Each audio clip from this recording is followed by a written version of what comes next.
What's up, guys? Get ready to work minimum wage because TikTok is getting banned.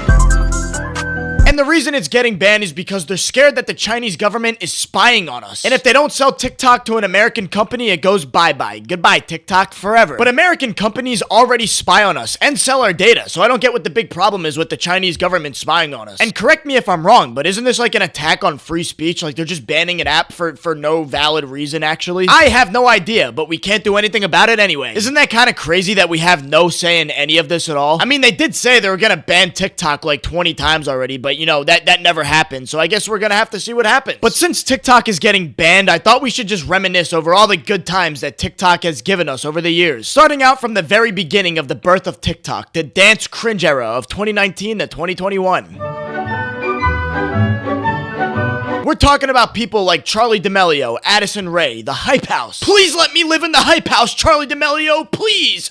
Charli D'Amelio, please do not break up with Little Huddy. Please, I ship your relationship. Not to mention, we also had the Sway House, which was like the first edition of TikTok e-boy thirst trapper people things. And this had Bryce Hall in it, Noah Beck, Josh Richardson, like any TikTok e-boy you could think of, they were in that house. Welcome to the Triller House! Triller House! We're the Sway Boys in the Triller House. And there was also this one Down syndrome guy that thought he was Bryce Hall, and his name was like Bryce Hale on TikTok. I don't know why I just thought of that. I thought it was a funny time period. But this era of TikTok was ran solely by dance videos, thirst trap videos, and the anime cosplay videos. Like, you know the anime hand motions that people did over that Overwatch video, like on TikTok from a while ago? And went along the lines of something like this.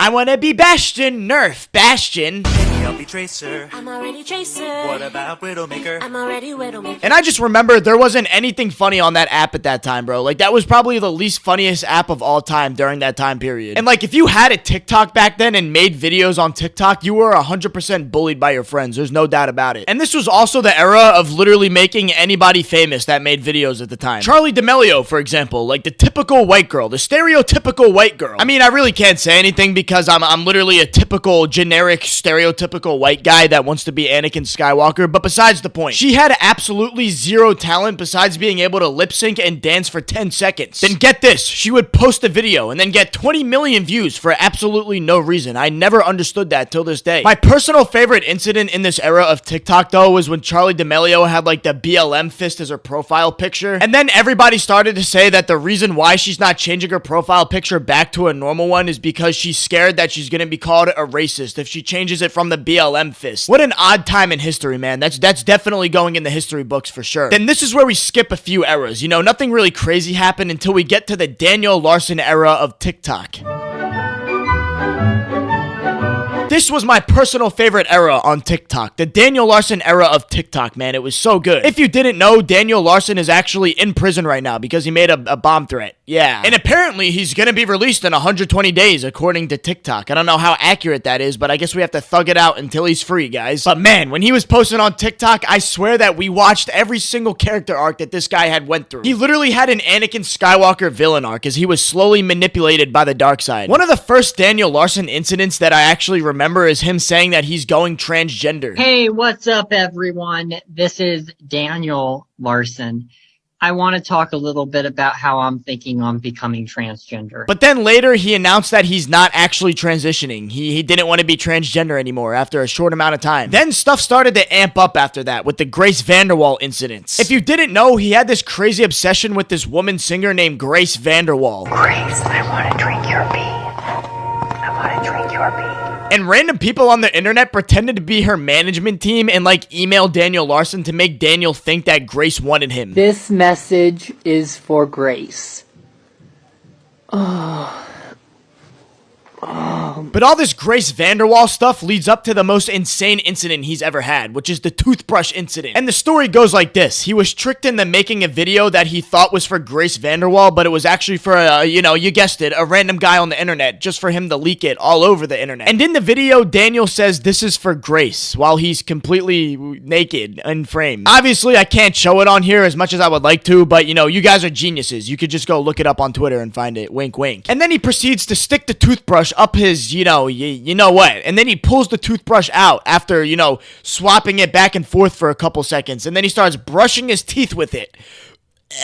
Probably one of the most disgusting things I've ever seen on the internet. Like genuinely. I haven't seen a lot of disgusting things on the internet, but that had to be one of the worst things I've ever seen. Then this incident leads to the Olive Garden incident. If you couldn't tell, I'm literally just repeating a bunch of incidences because that's literally the point of Daniel Larson's life on the internet, is just a bunch of incidences. But in this incident, he goes to an Olive Garden and screams at the workers, claiming that they're printing out his nudes in the back room of Olive Garden. You guys were back in the back printing off my nudes off of a website. And he tells all the Olive Garden employees that they're under citizen's arrest. I'm performing a citizen's arrest, so the FBI is outside. I have more than enough photos coming in.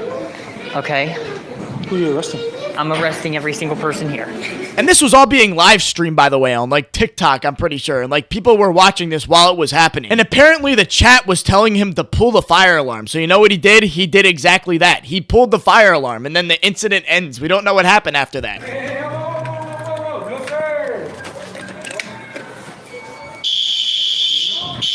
And there's plenty other incidences that you guys should totally look up on TikTok because it's actually like a rabbit hole. You can find so many incidences.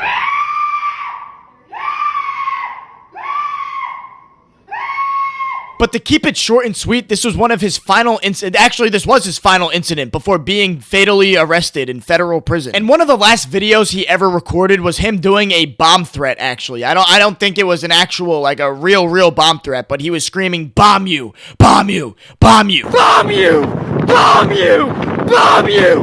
Bomb you!" And that was the final Daniel Larson incident, ladies and gentlemen, and now we have to wait till he gets released. I'm actually very sad and can't wait for him to be released. And now TikTok is just filled with absolute brain rot. Like, it literally is rotting the brain of the youths, bro. This is really bad in its current state.